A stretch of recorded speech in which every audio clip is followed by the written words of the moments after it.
தந்தை மகன் தூய ஆவியாரின் பெயராலே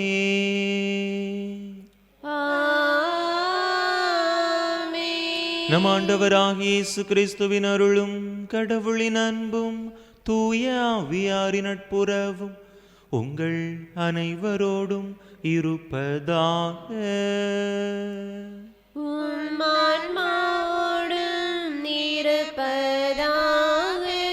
இயேசுவில் அன்பார்ந்த சகோதர சகோதரிகளே, இந்த தெய்வீக திருப்பலியானது ஆண்டனி ராஜேஷ் தீ ஆவியிலிருந்து விடுபடவும் பூரண நலம் பெறவும் தூய ஆவியால் நிரப்பப்படவும் ஒப்பு கொடுக்கப்படுகின்றது. இந்த கருத்தோடு நம்முடைய தனிப்பட்ட தேவைகள், கருத்துக்கள், மன்றாட்டுகள் அனைத்தையும் இறை பலிபீடத்திலே, இறை பாதத்திலே ஒப்பு கொடுத்து இறை அருளுக்காக மன்றாடுவோம். தகுதியான விதத்தில் இந்த பலியை ஒப்பு கொடுக்க தடையாக இருக்கக்கூடிய நம்முடைய பாவங்கள், குற்றங்கள், குறைகள், பலவீனங்கள் அனைத்தையும் நினைத்து பார்த்து இறைவனிடத்திலே மன்னிப்பு வேண்டுவோம். எல்லாம் வல்ல இறைவனிடமும் சகோதர சகோதரிகளை உங்களிடமும் நான் பாவி என்பதை ஏற்றுக்கொள்கிறேன். ஏனெனில் என் சிந்தனையாலும் சொல்லாலும் செயலாலும் கடமைகள் தவறியதாலும் பாவங்கள் பல செய்தேன். என் பாவமே, என் பாவமே, என் பெரும் பாவமே. ஆகையால் இப்பொழுதும் கன்னியான புனித மரியாளையும் வானதுதர் புனிதர் அனைவரையும் சகோதர சகோதரிகளை உங்களையும் நம் தேவனாகிய ஆண்டவரிடம் எனக்காக வேண்டிக் கொள்ள முன்றாடுகிறேன். எல்லாம் வல்ல இறைவன் நம்மீது இரக்கம் வைத்து நம் பாவங்களை எல்லாம் மன்னித்து நம்மை நிலை வாழ்வுக்கு அழைத்து செல்வாராக. ஆமென்.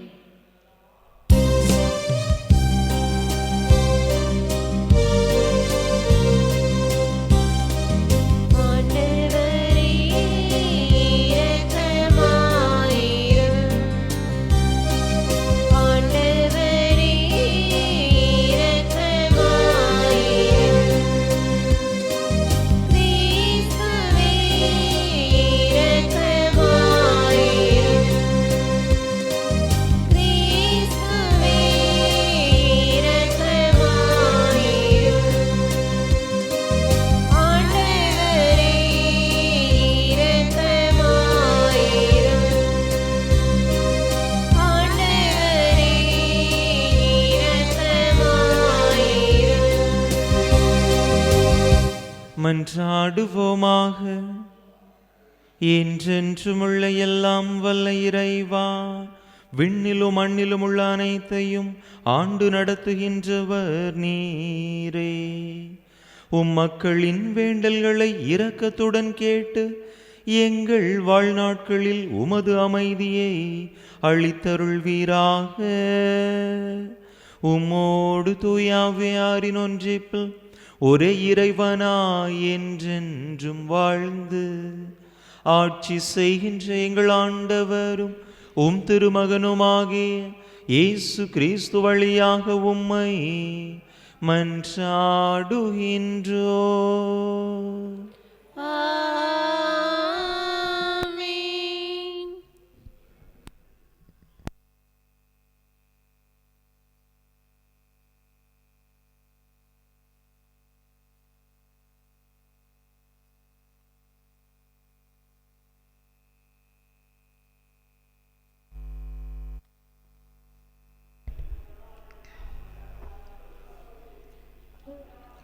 இறை மகனாயிருந்தும் துன்பங்கள் வழியே கீழ்ப்படிதலை கற்றுக்கொண்டார். எபிரேயருக்கு எழுதப்பட்ட திருமுகத்திலிருந்து வாசகம். அதிகாரம் 5 இறைவசனங்கள் 1 முதல் 10. சகோதரர் சகோதரிகளே, தலைமை குரு ஒவ்வொருவரும் மனிதரிடமிருந்து தேர்ந்தெடுக்கப்பட்டு பாவங்களுக்கு கழுவையாக காணிக்கைகளையும் பலிகளையும் செலுத்துவதற்காக மக்கள் சார்பாக கடவுள் முன் பணிபுரிய ஏற்படுத்தப்படுகிறார். அவர்தாமே வலுவின்மைக்கு ஆளாகி இருப்பதால் அறியாமையில் இருப்போருக்கும் நெறி தவறி நடப்போருக்கும் பரிவு காட்டக்கூடியவராயிருக்கிறார். அவர் மக்களுடைய பாவத்திற்கு கழுவாயாக பலி செலுத்துவது போல தம் வலுவின்மையின் பொருட்டு தமக்காகவும் பலி செலுத்த கடமைப்பட்டிருக்கிறார். மேலும் யாரும் இம்மதிப்புக்குரிய பணியை தாமே தேர்ந்து கொள்வதில்லை. ஆரோனுக்கு வந்தது போன்று கடவுளிடமிருந்தே அழைப்பு வர வேண்டும். அவ்வாறே கிறிஸ்துவும் தலைமை குருவாக தம்மையே உயர்த்தி கொள்ளவில்லை. நீர் என் மைந்தர், இன்று நான் உம்மை பெற்றெடுத்தேன் என்று அவரிடம் கூறியவாறே அந்த மேன்மையை அவருக்கு அளித்தார். இவ்வாறே மற்றோரிடத்தில் மெல்கிசேதேக்கின் முறைப்படி நீர் என்றென்றும் குருவே என்றும் கூறப்பட்டுள்ளது. அவர் இவ்வுலகில் வாழ்ந்த காலத்தில் தம்மை சாவிலிருந்து காப்பாற்ற வல்லவரை நோக்கி உரத்த குரல் எழுப்பி கண்ணீர் சிந்தி மன்றாடி வேண்டினார். அவர் கொண்டிருந்த இறை பெற்று கலந்த அச்சத்தை முன்னிட்டு கடவுள் அவருக்கு செவி சாய்த்தார். அவர் இறைமகனாயிருந்தும் துன்பங்கள் வழியே கீழ்ப்படிதலை கற்றுக்கொண்டார். அவர் நிறைவுள்ளவராகி தமக்கு கீழ்ப்படிவோர் அனைவரும் என்றென்றும் மீட்படைய காரணமானார். மெல்கிசதேக்கின் முறைப்படி வந்த தலைமை குரு என்று கடவுள் அவருக்கு பெயர் சூட்டினார். ஆண்டவர் வழங்கும் அருள்வாக்கு. பதிலுரை பாடல் பல்லவி.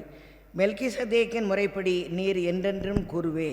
மெல்கிசதேக்கின் முறைப்படி நீ என்றென்றும் குருவே. ஆண்டவர் என் தலைவரிடம், நான் உம் பகைவரை உமக்கு கால் மணையாக்கும் வரை நீர் என் வலப்பக்கம் வீற்றிரும் என்று உரைத்தார். பல்லவி.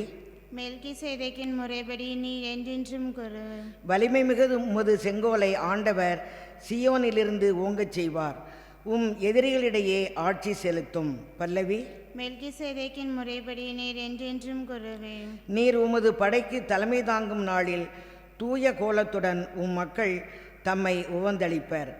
வைகுறை கருவுயிர்த்த பனியைப் போல உம் இளம் வீரர் உம்மை வந்தடைவர். பல்லவி. மெல்கிசேதேக்கின் முறைப்படி நீர் என்றென்றும் குருவே. மெல்கிசேதேக்கின் முறைப்படி நீர் என்றென்றும் குருவே என்று ஆண்டவர் ஆணையிட்டு சொன்னார். அவர் தம் மனத்தை மாற்றிக்கொள்ளார். பல்லவி. மெல்கிசேதேக்கின் முறைப்படி நீர் என்றென்றும் குருவே.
உள்ளத்தின் சிந்தனைகளையும் நோக்கங்களையும் சீர்தூக்கி பார்க்கிறது.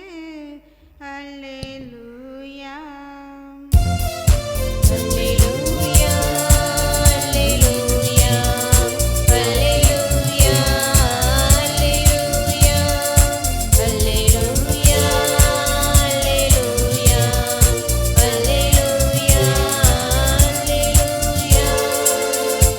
ஆண்டவர் உங்களோடு இருப்பாராக.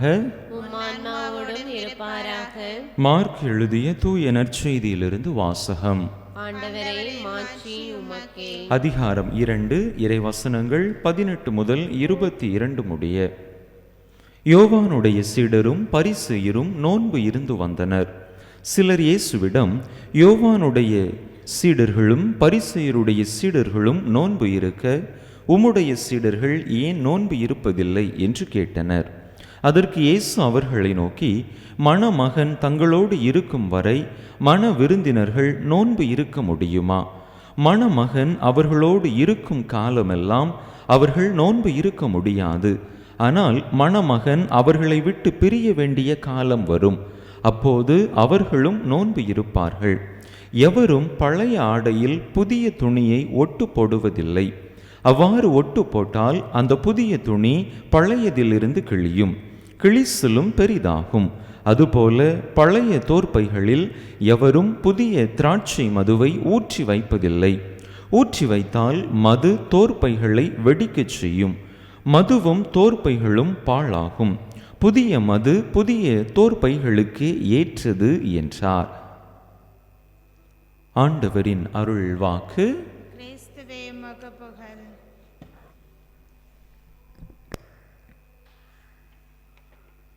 இயேசுவில் அன்பார்ந்த சகோதர சகோதரிகளை, அரசன் ஒருவன் தன்னுடைய உதவியாளர் ஒருவரை பணியமர்த்தக்கூடிய அந்த ஒரு பொறுப்பிலே, அந்த ஒரு வேலையிலே ஈடுபட்டிருந்தான்.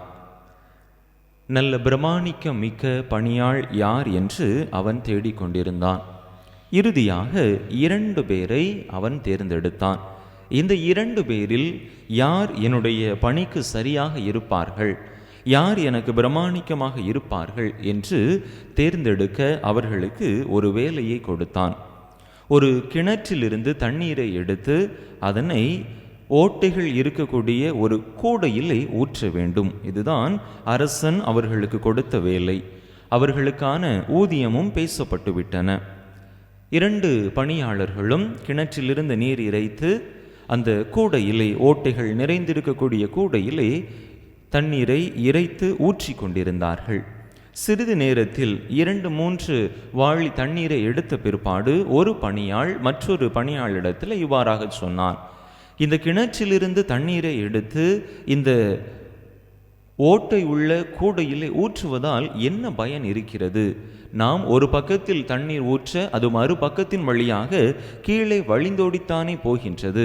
இதனால் எந்த பயனும் இல்லையே. இது ஒரு தேவையற்ற வேலை அல்லவா? இப்படி ஒரு வேலையை நான் செய்ய வேண்டுமா என்று அவன் கோபப்பட்டு அந்த கூடையை தூர எறிந்துவிட்டு அங்கிருந்து சென்று விட்டான். அப்பொழுது அவன் செல்லுகின்ற பொழுது அந்த அருகில் இருந்த மற்றொரு பணியாளர் அவரை பார்த்து சொல்லுவான், அரசன் நமக்கான ஊதியத்தை தருகின்றார், பின் எதற்காக இப்படி கேள்வி கேட்க வேண்டும்? உன்னுடைய வேலைக்கான ஊதியம்தான் தரப்படுகின்றதே, இந்த வேலையை செய்ய வேண்டியது தானே என்று சொல்ல அவன் அதை கேட்காமல் சென்று விட்டான். அடுத்த பணியாள், 2வது பணியாள் தொடர்ந்து அரசன் சொன்னவாறு அந்த கிணற்றிலிருந்து தண்ணீரை எடுத்து அந்த கூடையிலே ஊற்றி கொண்டே இருந்தான். கிணற்று நீர் வற்றக்கூடிய நிலைக்கு வந்துவிட்டது. அடிப்பகுதிக்கு நீர் வந்தவுடன் அந்த பணியாளர் கீழே பார்க்கின்றான். உள்ளே ஏதோ மினுங்குவது போன்று அவனுடைய கண்களுக்கு தெரிகின்றது.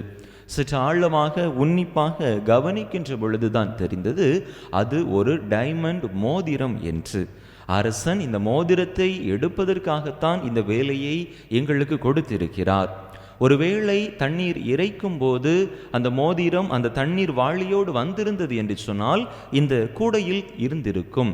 அதனை மனதில் கொண்டுதான் அரசன் இந்த வேலையை எங்களுக்கு கொடுத்திருக்கிறார்.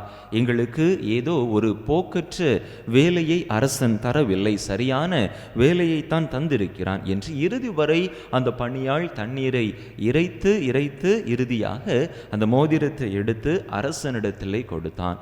அரசனும் எனக்கு உகந்த பிரமாணிக்க மிகுந்த பணியாளர் இவரே என்று அவனை தன்னுடைய அலுவலனாக பணியாளனாக தேர்ந்து கொண்டான்.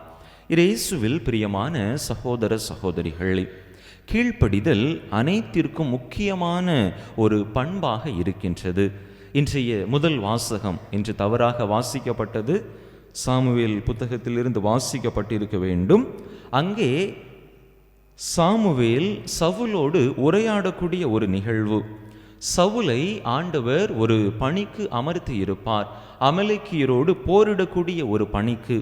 அமலேக்கியர்களோடு போரிட்டு அனைத்தையும் அழிக்க வேண்டும், அமலேக்கியர்களுடைய உடைமைகள் அனைத்தையும் அழிக்க வேண்டும் என்கின்ற ஒரு பொறுப்பு கடமை அவருக்கு கொடுக்கப்பட்டிருக்கும். ஆனால் அவர் அதை விட்டுவிட்டு கடவுளுடைய வார்த்தையை மீறி அமலேக்கியர்களுடைய கால்நடைகளை எல்லாம் இவர் பதுக்கி வைத்து கொண்டான். சிறந்த கால்நடைகளை எல்லாம் இவருடைய வீரர்கள் அரசனுடைய சொல்லை கேட்டு எடுத்து வைத்து கொண்டார்கள்.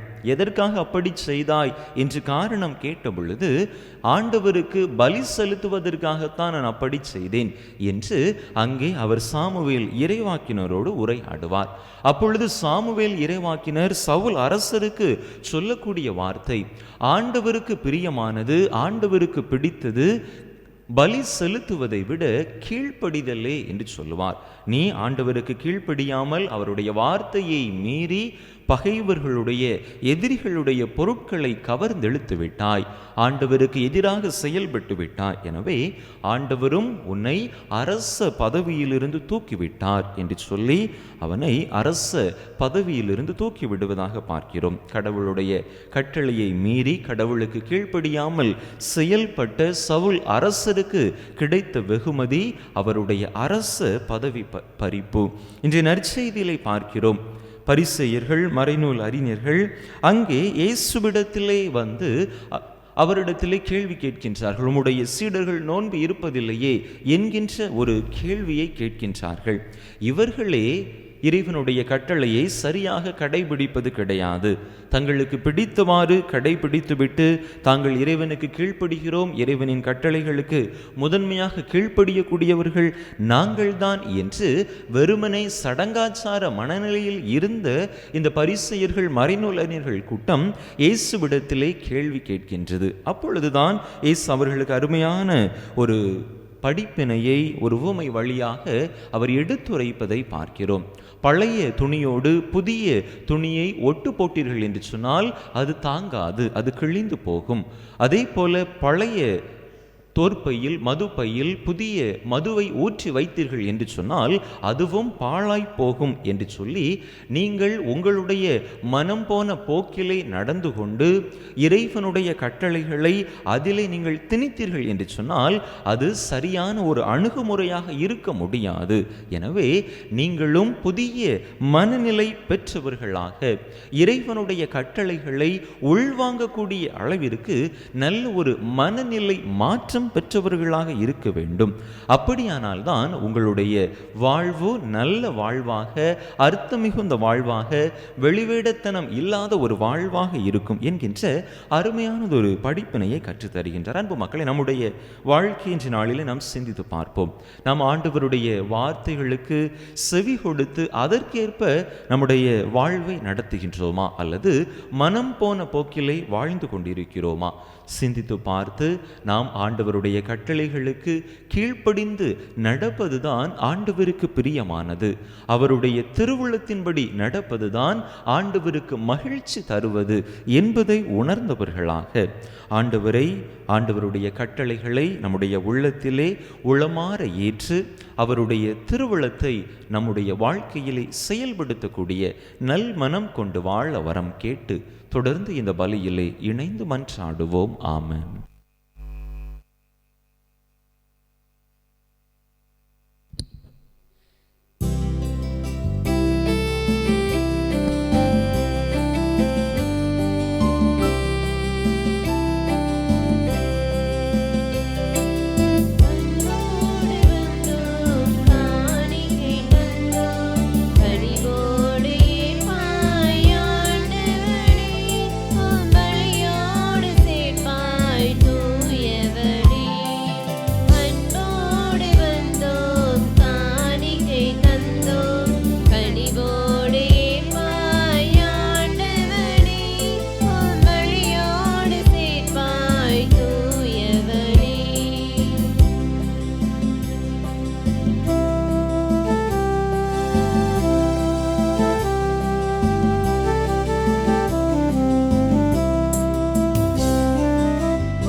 சகோதர சகோதரிகளே, என்னுடையதும் உங்களுடையதுமான இப்பலி எல்லாம் வல்ல தந்தையாக இறைவனுக்கு ஏற்றதாகும்படி மன்றாடுங்கள். ஆண்டவர் தம் திருப்பேரின் புகழ்ச்சிக்காகவும் மாட்சிக்காகவும் தமது நன்மைக்காகவும் புனித திருவை அனைத்து நலன்களுக்காகவும் உமது கையிலிருந்து இப்பலியை ஏற்றுக்கொள்வாராக. ஆண்டவரே, எப்பொழுதெல்லாம் இப்பலியின் நினைவு கொண்டாடப்படுகின்றதோ அப்பொழுதெல்லாம் எங்கள் மீட்பின் செயல் நிறைவேற்றப்படுகின்றது. எனவே நாங்கள் இம்மறை நிகழ்வுகளில் தகுதியுடன் பங்கேற்க எங்களுக்கு அருள் புரிவீராக. எங்கள் ஆண்டவராகிய கிறிஸ்து வழியாக உம்மை மன்றாடுகின்றோ.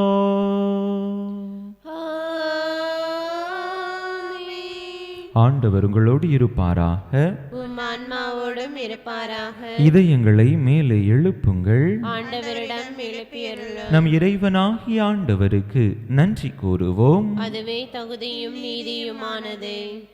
ஆண்டவரே, தூயவரான தந்தையே, என்றும் உள்ள எல்லாம் வல்ல இறைவா, எந்நாளும் எவ்விடத்திலும் நாங்கள் உமக்கு நன்றி செலுத்துவது மெய்யாகவே தகுதியும் நீதியுமாகும்.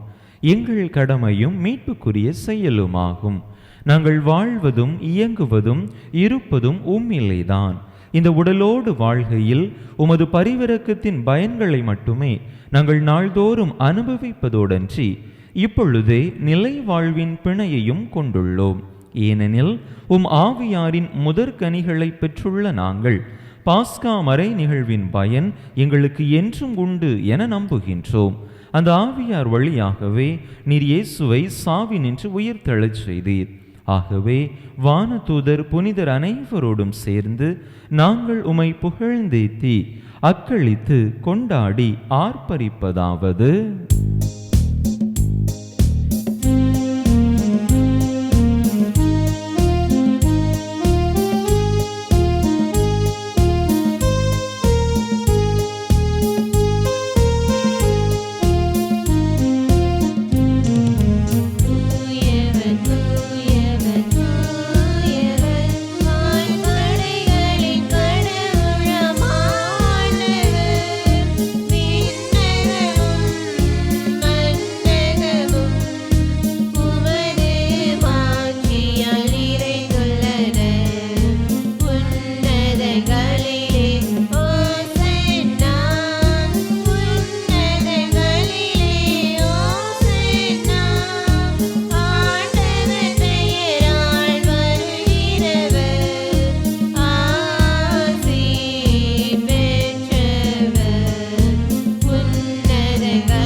ஆண்டவரே, நீர்மையாகவே தூயவர், தூய்மை அனைத்துக்கும் ஊற்று. ஆகவே உம்முடைய ஆவியை பொழிந்து இக்காணிக்கைகளை தூய்மைப்படுத்த உம்மை வேண்டுகின்றோம். இவ்வாறு எங்கள் ஆண்டவர் இயேசு கிறிஸ்துவின் உடலும் இரத்தமுமாக எங்களுக்கு இவை மாறுவனவாக. அவர் பாடுபட விளம் கனிந்து தம்மை கையளித்த போது அப்பத்தை எடுத்து நன்றி செலுத்தி அதை பிட்டு தம் சீடர்களுக்கு அளித்து அவர் கூறியதாவது: அனைவரும் இதிலிருந்து பெற்று உண்ணுங்கள், ஏனெனில் இது உங்களுக்காக கையளிக்கப்படும் என் உடல்.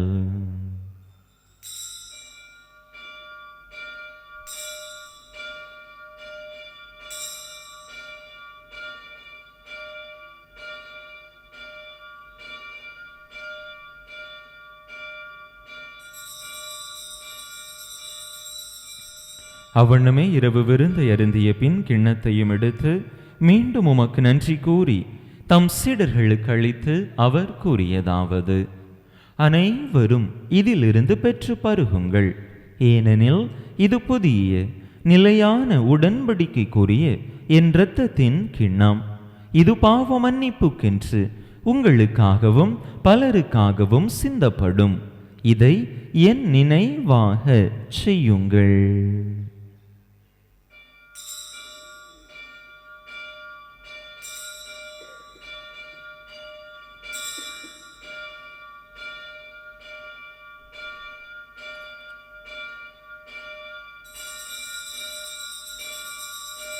நம்பிக்கையின் மறைபொருள்.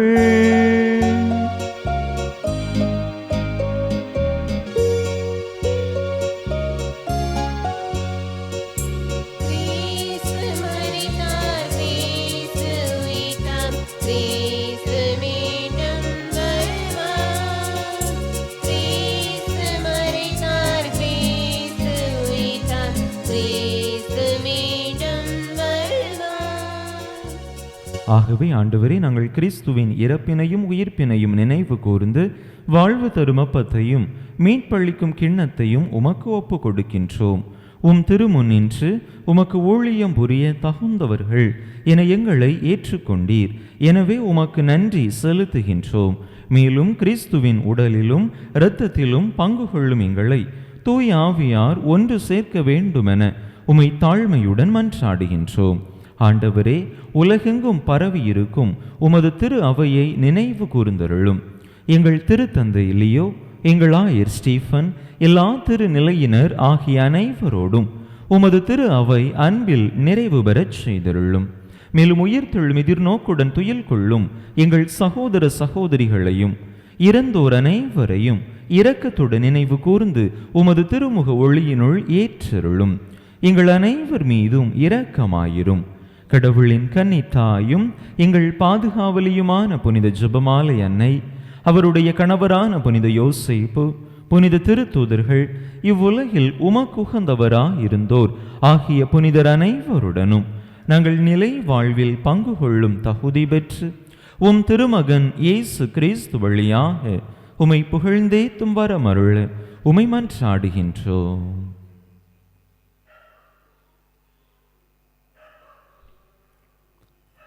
இவர் வழியாக இவரோடு இவரில் எல்லாம் வல்ல இறைவனாகிய தந்தையே, தூய ஆவியாரின் ஒன்றைப்பில் எல்லா புகழும் மாட்சியும் என்றென்றும் உமக்கு உரியதே.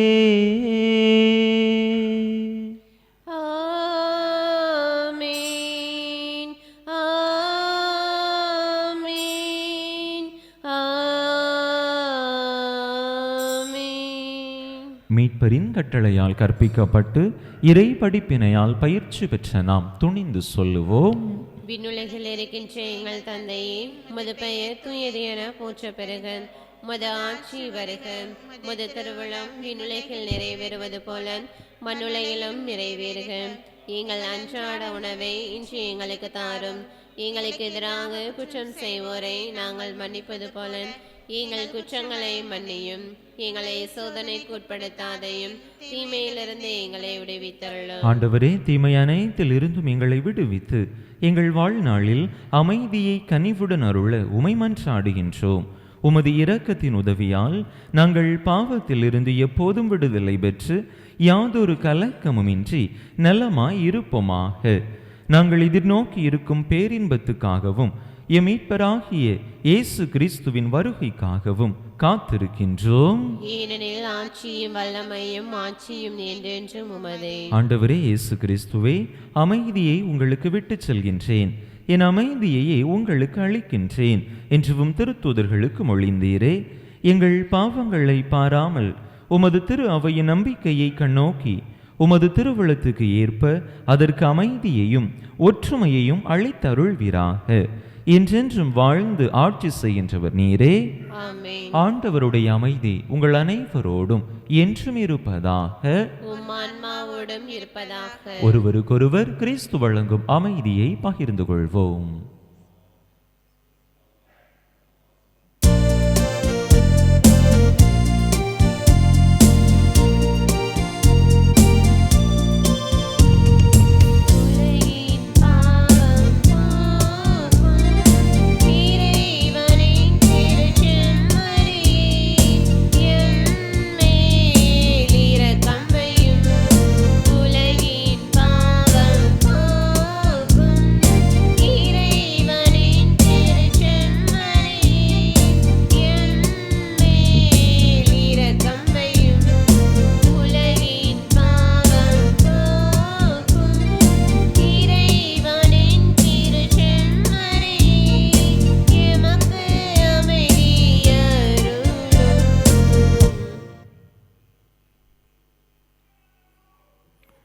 இதோ இறைவனின் செம்மறி, இதோ உலகின் பாவங்களை போக்குகின்றவர்.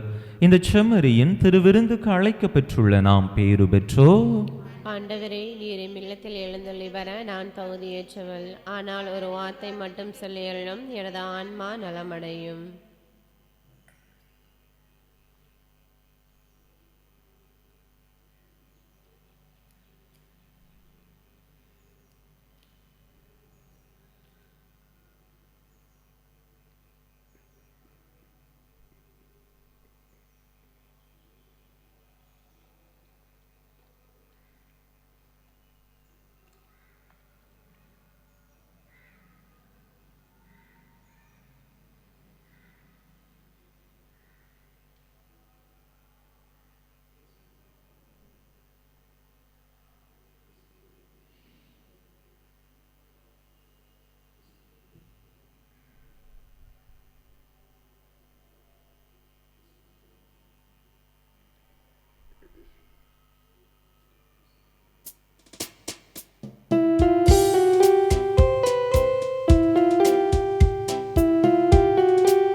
மன்றாடுவோமாக.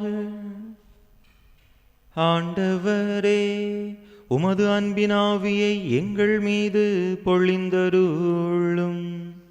இவ்வாறு ஒரே விண்ணக உணவால் நிறைவு பெற்ற நாங்கள் ஒரே பரிவிரக்கத்தால் ஒருமனப்பட்டிருக்க செய்வீராக. எங்கள் ஆண்டவராகிய கிறிஸ்து வழியாக உம்மை மன்றாடுகின்றோ.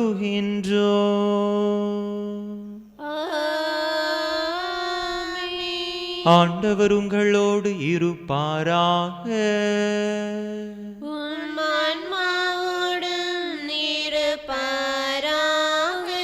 எல்லாம் வல்ல இறைவன் தந்தை மகன் தூய ஆவியார் உங்களுக்கு ஆசி வழங்குவாராக.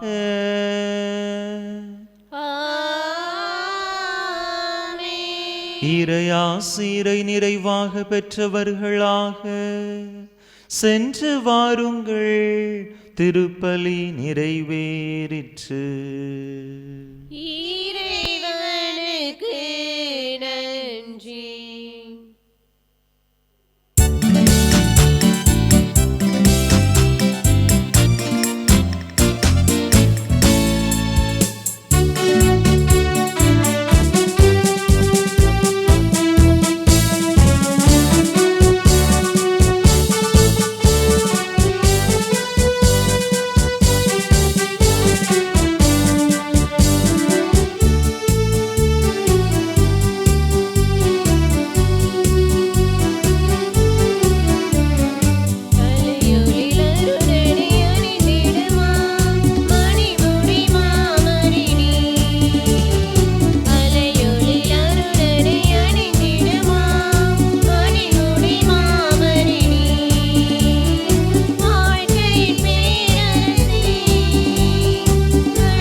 தந்தையின் உடலுள்ள சுகத்திற்காகவும் இங்கு வந்திருக்கிறவருடைய தேவைகள் எண்ணங்கள் நிறைவேறும்படியாக வேண்டிக் கொள்வோம். விண்ணுலகில் இருக்கின்ற எங்கள் தந்தையே, உமது பெயர் தூயதென போற்ற பெறுக. உமது ஆட்சி வருக. உமது திருவுளம் விண்ணுலகில் நிறைவேறுவது போல மண்ணுலகிலும் நிறைவேறுக.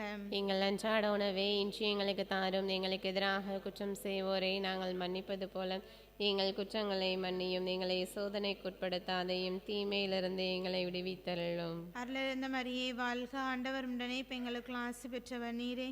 உடைய திருவயிற்றின் கனியாகிய இயேசுவும் ஆசி பெற்றவரே. புனித மரியே, இறைவனின் தாயே, பாவிகளா இருக்கின்ற எங்களுக்காக இப்பொழுதும் எங்கள் இறப்பின் வேளையிலும் வேண்டிக் கொள்ளும். ஆமேன். தந்தைக்கும் மகனுக்கும் தூய ஆவியாருக்கும் ஆட்சி வேண்டாவதாக. தொடக்கத்தில் இருந்தது போல இப்பொழுதும் எப்பொழுதும் என்றென்றும் இருப்பதாக. ஆமேன். புனித ஜெபமாலை எண்ணெயே, எங்களுக்காக வேண்டிக் கொள்ளும். புனித ஜெபமாலை எண்ணெயே, எங்களுக்காக வேண்டிக் கொள்ளும். புனித ஜெபமாலை எண்ணெயே, எங்களுக்காக வேண்டிக் கொள்ளும்.